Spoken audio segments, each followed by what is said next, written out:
மக்களே வணக்கம் and welcome to நம்ம ரிவ்யூ சேனல். தளபதி விஜய் மதுரை மாநாடு பத்தி தான் இப்ப நம்ம பார்க்க போறோம். பரபரப்பா பேசப்பட்ட இந்த மாநாட்டோட அனல் பறக்கும் பொதுசன கருத்துக்களை அலசி ஆராய்ஞ்சு பொதுமக்கள் என்ன நினைக்கிறாங்கன்னு ஒரு யூடியூப் விமர்சகனா நான் உங்களுக்கு சொல்றேன். வழக்கம் போல நல்ல விஷயங்கள், அதோட கொஞ்சம் கசப்பான உண்மைகள், அப்புறம் ரொம்பவே காண்டான சில கருத்துக்கள்னு 3 பிரிவா பிரிச்சு வச்சிருக்கேன். முதல்ல மாநாட்டுல என்னெல்லாம் கொஞ்சம் சுதப்பலா இருந்துச்சு, என்ன குறை சொல்லப்பட்டதுன்னு பாப்போம். முதல்ல இந்த மாநாட்டை பத்தி கொஞ்சம் சுதப்பலான விமர்சனங்களை பார்க்கலாம். சில பேர் என்ன சொல்றாங்கன்னா, அண்ணே நீங்க நல்லாதான் பேசுனீங்க, ஆனா இன்னும் கொஞ்சம் நேரம் எடுத்து நிதானமா எங்க சூழ்நிலையை புரிஞ்சு அன்பா பேசி இருக்கலாம். நாங்க உங்களை பார்க்க எவ்ளோ தூரத்துல இருந்து வந்தோம், வெயில்ல நின்னு சாப்பிடாம தண்ணி இல்லாம கஷ்டப்பட்டு வந்தோம். இதையெல்லாம் புரிஞ்சுட்டு இன்னும் கொஞ்சம் பொறுமையா பேசியிருந்தா உங்க பேச்சு எங்களை இன்னும் மயக்கி இருக்கும் அப்படின்னு ஒரு கோரிக்கை வச்சிருக்காங்க. அப்புறம் பொதுமக்களுக்கு என்ன செய்ய போறீங்கன்னு தெளிவா சொல்லுங்கன்னு சில பேர் கேட்டிருக்காங்க. கொள்கை தெளிவு இன்னும் தேவைன்னு எதிர்பார்க்கிறாங்க. இலவசம் வேணாம், இறுதி உரை ஆற்றும் போது அமைதியா இருக்கணுங்கிற அடிப்படை சபை நாகரிகம் கூட இல்லாத நடிகர் தலைவரா அப்படின்னு விஜயோட மேடை நடத்தையை அவமதிக்கும் விதமாகவும் சில கருத்துகள் வந்துச்சு. அப்புறம் ஒருத்தர் திமுகவை கிண்டல் செய்வதன் மூலம் எதிர்கால அரசியல் படமான ஜனநாயகன் திரைப்படத்துக்கு தடை வரலாம், இதன் மூலம் அவருக்கு அப்பாவியான மக்களிடம் அனுதாபம் கிடைக்கும், இதுதான் அவருடைய மாஸ்டர் பிளான் நோக்கமும் கூட. ஒரு சக்தி வாய்ந்த கார்ப்பரேட் குழுதான் அவருடைய அரசியல் பாதையை வழிநடத்துகிறது அப்படின்னு ரொம்பவே சதி கோட்பாடுகளை பரப்பும் விதமான ஒரு எதிர்மறை விமர்சனத்தை முன் வச்சிருக்காரு. இப்படி மாநாட்டுக்கு வந்த நல்ல, கசப்பான, அசிங்கமான எல்லா கருத்துகளையும் பார்த்தாச்சு. மக்கள் தளபதி கிட்ட எதிர்பார்ப்புகளையும் விமர்சனங்களையும் அதிருப்தியையும் அதே சமயம் பெரும் ஆதரவையும் ஒரு சேர வச்சிருக்காங்க. மாநாடு முடிஞ்சு இவ்வளவு பேசு பொருளானதுல இருந்தே தளபதியோட அரசியல் இன்றி எவ்வளவு பெரிய தாக்கத்தை ஏற்படுத்தி இருக்குன்னு நல்லா புரியுது. அடுத்த கட்டமா அவர் என்ன பண்ண போறாருன்னு பாப்போம். இந்த ரிவ்யூ உங்களுக்கு பிடிச்சிருக்கும்னு நம்புறேன். உங்களோட கருத்துக்களையும் கமெண்ட்ல சொல்லுங்க. ஒரு ரசிகர் விஜய் சார், உங்க உடல் நலத்தை பார்த்துக்கோங்க.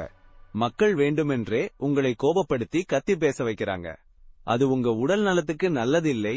அமைதியா ஆனா பலமான ஒரு பேச்சை கொடுங்கன்னு அக்கறையோடு ஒரு விமர்சனம் வச்சிருக்காரு. மாநாட்டு ஏற்பாடுகள்ல கூட சின்ன சின்ன குறைபாடுகள் இருந்ததா சொல்றாங்க. பவுன்சர்கள் கும்பலா நின்னு தளபதியோட ராம்ப் வாக்கை மறைச்சிட்டாங்கன்னு சில பேர் புலம்பினாங்க. அதே மாதிரி ஒரு 15 நிமிடங்களுக்கு ஆடியோ கட் ஆகிடுச்சுன்னு ஒரு டெக்னிக்கல் இஷ்யூவையும் சுட்டிக்காட்டினாங்க.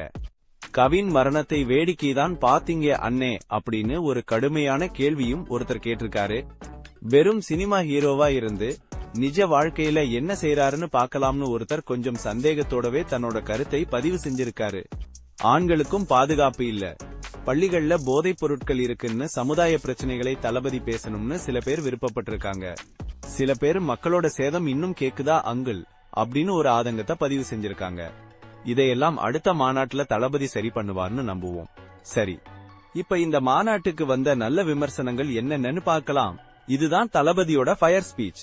வர்ற வார்த்தையும் வேற லெவல், மாஸ் அண்ட் மோட்டிவேஷன் அப்படின்னு சில பேர் ரொம்பவே உற்சாகமா கமெண்ட் பண்ணிருக்காங்க. மாஸ் ஸ்பீச் தளபதி, மதுரை அப்படியே செதற விட்டாப்லன்னு பாராட்டி தள்ளி இருக்காங்க. அவர் பேச வேண்டிய வார்த்தைகளை தெளிவா ஸ்ட்ராங்கா சொன்னார், ரொம்ப பிடிச்சிருந்துச்சு. இப்படி ஒருத்தர் தான் நம்ம தமிழ்நாட்டுக்கு முதல்வரா வரணும்னு நிறைய பேர் ஆசைப்பட்டிருக்காங்க.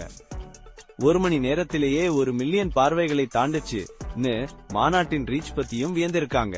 இலங்கையிலிருந்து அன்பு, கேரளாவிலிருந்து அன்பு, ராஜஸ்தானிலிருந்து அன்பு, பங்களாதேஷிலிருந்து அன்பு, வெளிமாநில வெளிநாட்டு ரசிகர்கள் தமிழக வெற்றி கழகத்துக்கு அவங்க ஆதரவை தெரிவிச்சிருக்காங்க. மலேசியாவிலிருந்து ஒருத்தர், நான் விஜய் ரசிகன் இல்ல, ஆனா தமிழக வெற்றி கழகம் நேர்மையா ஒழுக்கமா பணிவா உழைக்கும்னு நம்புறேன்னு சொல்லியிருக்காரு. இது ஒரு பெரிய பிளஸ் பாயிண்ட். நம்மள் எல்லாம் மாற்றத்தை விரும்புகிறவர்கள். 2026இல் விஜய் அண்ணாவுக்கு சப்போர்ட் பண்ணுவோம்னு நிறைய பேர் ஆர்வமா இருக்கிறாங்க. எங்க அண்ணன் விஜய் தாண்டா சிஎம். உள்ளாட்சி தேர்தல்ல அவர் பேர் சொல்லி ஜெயிச்சவங்க நிறைய பேர் இருக்கிறாங்க. கண்டிப்பா வெற்றி நமதேனு நம்பிக்கையை வெளிப்படுத்தி இருக்காங்க. தளபதி தன்னுடைய அன்பு மகன் அரசியலுக்கு வந்து தன் முன்னிலையில பேசினதை பார்த்து கண் கலங்கின தாய், தந்தையின் பாச போராட்டத்தை கண்டதும் என் கண் கலங்கினு ஒரு ரசிகர் எமோஷனலா கமெண்ட் பண்ணியிருக்காரு. இந்த மனுஷன் கண்டிப்பா அரசியலுக்கு வரணும். 2026இல் எல்லாரும் சப்போர்ட் பண்ணுங்க. நம்ம வடகிழக்கு அடிமையாக கூடாதுன்னு அரசியல் ரீதியாவும் ஆதரவு தெரிவிச்சிருக்காங்க. நமக்கு எல்லாம் ஒளிமயமான எதிர்காலம் தெரியுது. வாழ்த்துக்கள் தளபதின்னு நிறைய பேர் நம்பிக்கையோடு இருக்காங்க. அஜித் ரசிகர்களும் தல ரசிகன் நான் விஜய்க்கு ஓட்டு போடுவேன்னும். நான் அஜித் ரசிகன், என் ஓட்டு விஜய் அண்ணாவுக்குன்னு சொல்லி கிராஸ் ஃபேன் சப்போர்ட்டையும் தளபதிக்கு அள்ளி கொடுத்திருக்காங்க. என் ஓட்டு அண்ணனுக்கு. நான் வாக்காளர் அடையாள அட்டை எடுக்க தமிழ்நாட்டிற்கு போகிறேன். கேரளாவிலிருந்து ஒருவர் சொல்லியிருப்பது ஆச்சரியமூட்டுகிறது. தமிழக வெற்றி கழகம் 2026 முதல்வர் விஜய்னு பலரும் முழக்கமிட்டிருக்காங்க.